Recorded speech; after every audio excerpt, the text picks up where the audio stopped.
Friends, ఈరోజు hotel స్టైల్లో పూరి కూర ఎలా చేయాలో చూపిస్తాను. దానికోసం ఒక అర కేజీ గోధుమ పిండి, కొంచెం పంచదార, కొంచెం సాల్టు, 2 టేబుల్ స్పూన్లు బొంబాయి రవ్వ వేసేసి మొత్తం అంతా ఇలా మిక్స్ చేసుకొని ఒక చిన్న టీ గ్లాసు కాచి చల్లార్చుకున్న పాలు వేసుకొని మొత్తంగా చక్కగా కలుపుకోవాలి.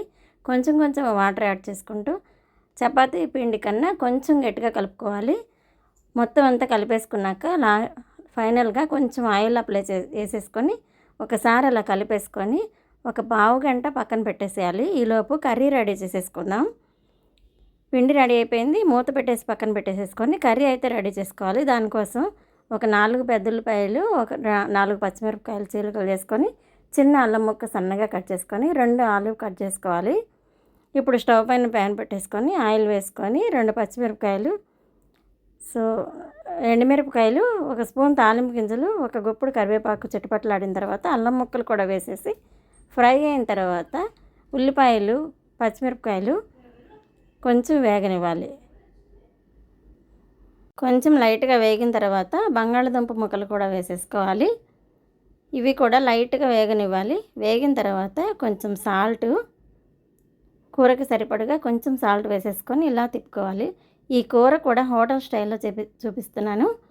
కొంచెం పసుపు యాడ్ చేసుకొని కొంచెం అంత వేగిన తర్వాత 2 నిమిషాలు వేగిన తర్వాత కూరకి మగ్గడానికి సరిపడగా వాటర్ వేసేసుకొని మూత పెట్టేసి ఇప్పుడు టిప్ ఏంటంటే శనగపిండి కలుపుతాం కదా పూరీ కూరలో, దీంట్లో కొంచెం మజ్జిగని యాడ్ చేసుకోవాలి.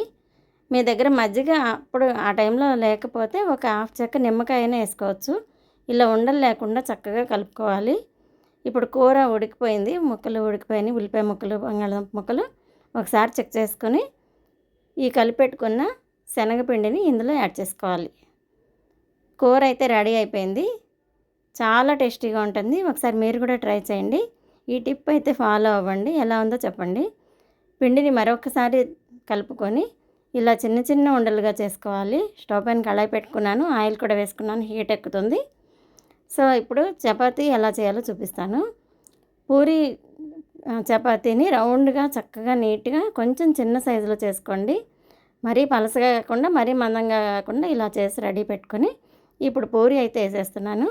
చాలా బాగా వస్తాయి, సూపర్గా వచ్చినాయి. చూసారా, పొంగుతున్నాయి చక్కగా, ఎక్కడ వేస్ట్ అవ్వకుండా, ఆయిల్ అనేది పీల్చకుండా చాలా బాగా వస్తాయి.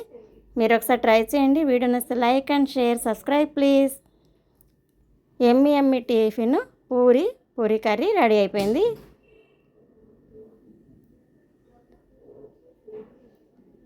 ఎలా ఉందో నాకు కామెంట్ సెక్షన్లో చెప్పండి.